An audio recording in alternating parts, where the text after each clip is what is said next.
Hello friend, तो आज की वीडियो में हम लोग एक बहुत ही इंपॉर्टेंट टॉपिक के बारे में यहाँ पे बात करेंगे, जो कि है आईबीआर। यानी कि आज की वीडियो में हम लोग इंडियन बॉयलर एक्ट 1923 और इंडियन बॉयलर रेगुलेशन 1950 के बारे में बात करेंगे कि ये दोनों चीज़ होते क्या है। और इसके साथ साथ हम लोग ये भी समझेंगे कि ये जो आईबीआर, जो इंडियन बॉयलर रेगुलेशन है, इसका फॉर्मेशन कैसे हुआ, इसके पीछे क्या हिस्ट्री है, क्यों इसकी ज़रूरत पड़ी, ठीक है, इसका पर्पज़ क्या है, इन सभी बातों का डिस्कशन इस वीडियो में हम लोग डिटेल में करने वाले हैं। वीडियो बहुत ही इंफॉर्मेटिव होने वाला है, तो वीडियो के साथ बने रहें। और यदि आप चैनल पर नए हैं तो चैनल को सब्सक्राइब कर लें और बेल नोटिफिकेशन ऑन कर लें, ताकि इस टाइप का इन्फॉर्मेटिव वीडियो आपको सबसे पहले मिले। तो चलिए बिना समय का वीडियो करते हैं स्टार्ट। तो देखिए, यहाँ पर आप दो वर्ड सुने होंगे, एक होता है इंडियन बॉयलर एक्ट 1923 और एक होता है आईबीआर यानी कि इंडियन बॉयलर रेगुलेशन 1950। तो देखिए, इन दोनों को समझने से पहले हम लोग को एक और टॉपिक के बारे में यहाँ पे जानना जरूरी है, ताकि ये टॉपिक जो है वो आसानी से समझ में आए। और वो बहुत ही एक ईजी टॉपिक है, जिसको आप अपने 9-10 क्लासों में पढ़े होंगे, जो कि है भारतीय संविधान, यानी कि हमारा इंडियन कॉन्स्टिट्यूशन। हमारा इंडियन कॉन्स्टिट्यूशन क्या होता है? तो देखिए, भारत में रहने वाले लोगों के ऊपर जो रूल्स और रेगुलेशन के बारे में जो हमारा संविधान बताता है कि क्या भारत में रहने वाले लोगों के लिए क्या रूल्स है, क्या रेगुलेशन है, क्या उनके फंडामेंटल ड्यूटीज़ है, क्या उसके राइट्स है, इन सभी के बारे में डिटेल में हमारे भारतीय संविधान में बताया गया है। तो वो जो चीज़ कहलाता है, जो भारत में रहने वाले लोगों के ऊपर लागू होता है, उनके लिए जो रूल्स रेगुलेशन होता है, वो हमारा भारतीय संविधान कहलाता है। ओके, अरे कहना क्या चाहते हो?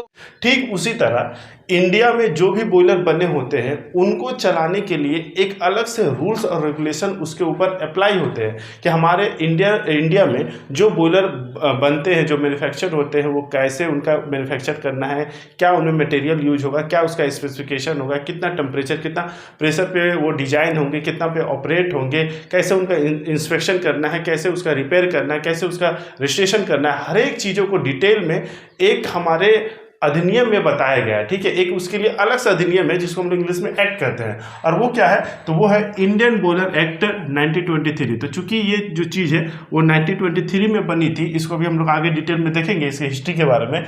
तो उस चीज़ को, जो हमारे इंडिया में जो बॉयलर बने होते हैं और उसके लिए जो अधिनियम है, उसको हम लोग कहते हैं इंडियन बॉयलर एक्ट 1923। ओके, और इसी के अंदर आता है आईबीआर 1950, यानी कि हमारे इंडिया में जो बॉयलर बने हुए हैं, उसके रेगुलेशन के लिए, यानी कि उसे रेगुलेट करने के लिए, उसे चलाने के लिए जो जो क्राइटेरिया है, जो जो नियम कानून है, उनको ये आईबीआर बताता है। ठीक है, तो आईबीआर 50 में पूरा बॉयलर के रेगुलेशन के बारे में बताया गया है। यही चीज़ होता है इंडियन बॉयलर एक्ट 1923, और ये चूंकि 1950 में आया था रेगुलेशन, इसको हम लोग कहते हैं आईबीआर 1950। फुल फॉर्म जो होता है इंडियन बॉयलर रेगुलेशन। ओके, अच्छा, अब देखिए, कभी भी किसी चीज़ का फॉर्मेशन होता है तो इसके पीछे कोई ना कोई एक लॉजिक होगा, कोई ना कोई एक पर्पज़ होगा, उसके पीछे कुछ ना कुछ एक हिस्ट्री क्रिएट हुआ होगा, तभी तो इस बड़े पैमाने पर इस चीज़ का फॉर्मेशन किया गया। क्योंकि अपने आप में ये बहुत बड़ा चीज़ है, बहुत बड़ा टॉपिक भी है। ओके, जैसे हमारा भारतीय संविधान अपने आप में एक बहुत बड़ा टॉपिक है, ठीक उसी तरह ये भी एक तरह से समझ जाइए कि बॉयलर के लिए ये एक संविधान है। ओके, बॉयलर के लिए ये पूरा रूल्स रेगुलेशन इसमें बताया गया है। ठीक उसी तरह ये भी एक बहुत बड़ा टॉपिक है, बहुत बड़ा ये डिस्कशन करने वाली चीज़ है। ठीक है, तो इसको हम लोग जितना हो सके उतना डिस्कस करेंगे। ओके, ताकि ज़्यादा से ज़्यादा चीज़ें आप आईबीआर के बारे में जान पाए। ओके, उससे पहले हम लोग जानते हैं कि जैसे कि हर एक चीज़ के पीछे कुछ ना कुछ हिस्ट्री होता है, कि आखिर इसका जो फॉर्मेशन हुआ वो कैसे हुआ, उसको हम लोग समझते हैं। ओके, तो देखिए, हिस्ट्री ऑफ आईबीआर 1915। तो देखिए, पहले के समय में जो इन्वेंशन होते थे वो काफ़ी ज़्यादा तौर पर होते थे, और कभी भी कोई चीज़ों का इन्वेंशन होता है ना, कोई चीज़ का डिस्कवर होता है, तो उसके कुछ अच्छे, यानी कि अच्छे नतीजे भी होते हैं, और कुछ बुरे इम्पैक्ट भी होते हैं, यानी बुरे नतीजे भी होते हैं।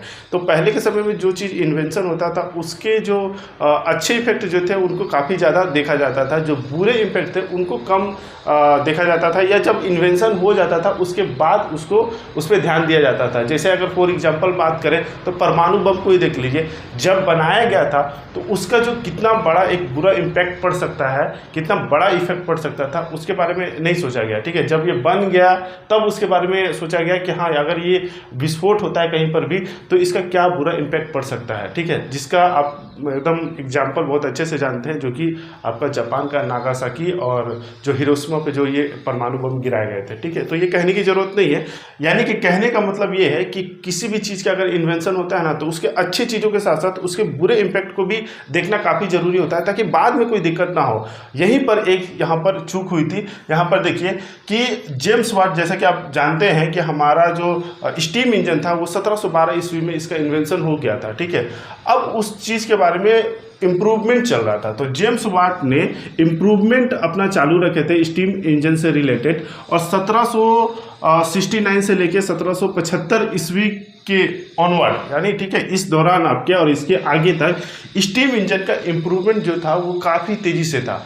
यानी कि पहले मान लीजिए कि आपका जो स्टीम इंजन था वो छोटे मॉडल पे तैयार किया गया होगा, और अब इसमें धीरे धीरे इम्प्रूवमेंट किया गया। जैसे मोबाइल होता है ना, मोबाइल पहले क्या था, छोटा सा चीज़ था, ठीक है। अब धीरे धीरे उसको डेवलप किया गया, एंड्रॉयड आ गए, नए नए मोबाइल आ गए, ठीक है। अब बहुत तरह का उसमें चीज़ें आ गए, तो ये जो चीज़ कहलाता है वो इम्प्रूवमेंट कहलाता है। ओके, तो ठीक स्टीम इंजन में भी इम्प्रूवमेंट चलता रहा, ठीक है, जिसके वजह से क्या हुआ कि which result great improvement in stem plant. तो स्टीम प्लांट जो होते थे, जहाँ पर स्टीम इंजन, स्टीम बॉयलर जहाँ पर यूज किया जाता था, तो उसमें एक ग्रेट इम्प्रूवमेंट आया, ठीक है। उनकी प्रोडक्शन कैपेबिलिटी जो है वो बढ़ गई। ओके, सब कुछ अच्छा चल रहा था, ठीक है। स्टीम इंजन का काफ़ी ज़्यादा फैक्ट्रियों में, प्लांटों में यूज हो रहा था, काफ़ी अच्छे से यूज हो रहा था, लेकिन दुर्भाग्य से जो सोचा नहीं गया था वही हुआ।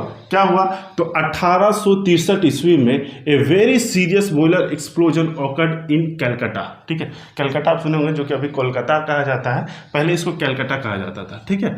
तो यहाँ पर क्या हुआ था, 1863 ईस्वी में ए वेरी बॉयलर एक्सप्लोजन होता है, यानी बॉयलर जो होता है वो ब्लास्ट किया था ये, और ये अपने समय में इतना ज़्यादा ये भयानक एक्सीडेंट था जिसमें प्रॉपर्टी का नुकसान तो हुआ ही, साथ में कई सारे लाइफ जो है वो चले गए, बहुत ज़्यादा जो लोगों की मृत्यु हो गई, जिसके कारण उस समय के जो बंगाल काउंसिल थे वहाँ पर इन्होंने इस चीज़ों को एनालिसिस किया, देखा, और फिर उन्होंने 1864 ईस्वी में, यानी कि फिर से ऐसा एक्सीडेंट, फिर से हमारे भारत में या बंगाल में ऐसा एक्सीडेंट ना हो, तो उन्होंने इसके लिए the Bengal act 6 was passed किया गया, ठीक है।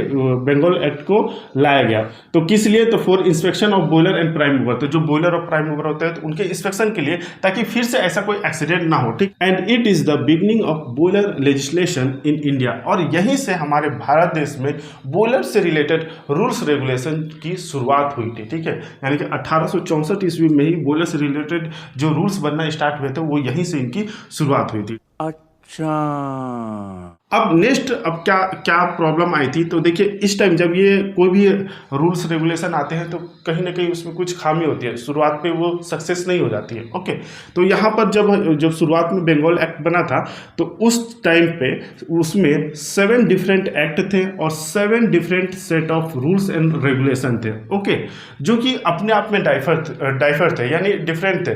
कहीं पर कुछ लागू हो जाता था किसी प्लेस पे, कहीं पर कुछ लागू हो सकता था।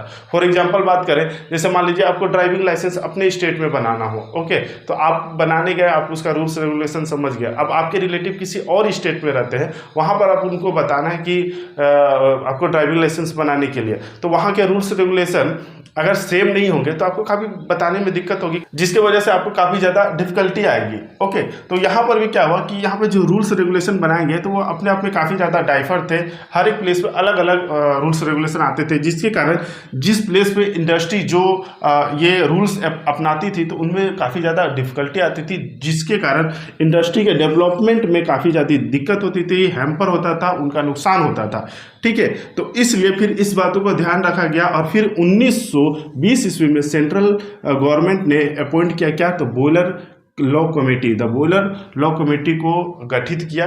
और इसका पर्पज ये था कि आप कुछ ऐसा कीजिए कि हमारा जो ये दिक्कतें आ रही है वो दिक्कत ना हो, हर एक जगह जो हमारे टेक्निकल जो चीज़ें हैं, जो हमारा सेफ्टी है, जो हमें इंस्पेक्शन करना है, जो रूल्स रेगुलेशन है, वो हर जगह समान रहे, ठीक है। तो फिर जब ये कमेटी ने एक फर्स्ट जो बॉयलर का रिव्यू किया तो उसके बाद इन्होंने फिर अपना एक प्रोविज़न दिया और फिर 1923 ईस्वी में इंडियन बॉयलर एक्ट का गठन किया गया, ठीक है, जिसको आप इंडियन बॉयलर एक्ट 1923 कहते हैं। ओके, तो यहीं पर इसका गठन किया गया था, ठीक है। तो इसके गठन से क्या हुआ कि जब जो हमारा सिर्फ बंगाल में ये रूल्स बना था, तो अब ये पूरे भारत देश में एक समान जो है वो लागू हो गया, ठीक है। जो भी रूल्स रेगुलेशन बनेंगे वो पूरे भारत देश में हर एक जगह जहां पर भी बॉयलर है वहां पर वो अप्लाई होंगे, ठीक है। तो हर जगह के लिए समान हो गया। और इसको क्यों बनाया गया था, तो इसका मेन पर्पज मोटिव वही थी जहां से इसका शुरुआत हुआ था, जो एक्सप्लोजन हुआ था, तो for safety of life and property from boiler explosion. तो जो बॉयलर एक्सप्लोजन होते थे जो डेंजरस आपका, उसके सेफ्टी से रिलेटेड, ताकि लाइफ लॉस ना हो, प्रॉपर्टी लॉस ना हो, ठीक है। फिर उसके बाद आपके 1935 में कुछ प्रोविजन आए और 1937 में सेंट्रल बॉयलर बोर्ड का गठन किया गया, ठीक है, जो कि पावर में थी अंडर सेक्शन 28। और यही जो थी वो फॉर्मुलेट करती थी बॉयलर के ऊपर जो रेगुलेशन बनाते थे, रेगुलेशन जो बनाए जाते थे वो इसको रेगुलेट करती थी, ठीक है, जिसको आज के डेट में आप IBR 1915 के रूप में जानते हैं, यानी कि इंडियन बॉयलर रेगुलेशन 1915। ओके, तो इस तरह से इंडियन बॉयलर एक्ट 1923 और IBR 1950 का गठन किया गया था। इसके पीछे ये हिस्ट्री था। और आए दिन आप जैसे कि बॉयलर एक्सप्लोजन सुनते रहते हैं, तो आप जानते हैं कि बॉयलर एक्सप्लोजन कितना ज़्यादा डेंजरस है और इसको अवॉइड करना, इसके रूल्स और रेगुलेशन को फॉलो करना कितना ज़्यादा ज़रूरी है। ओके, तो यही हो गया आज के वीडियो में। आई होप कि ये वीडियो आपके लिए काफ़ी इन्फॉर्मेटिव रहा होगा। वीडियो इन्फॉर्मेटिव लगा हो तो प्लीज़ वीडियो को लाइक जरूर करें और ऐसे ही इन्फॉर्मेटिव वीडियो के लिए चैनल को सब्सक्राइब कर लें। आई होप कि आप इसे समझे होंगे। मिलेंगे नेक्स्ट वीडियो में, तब तक के लिए जय हिंद।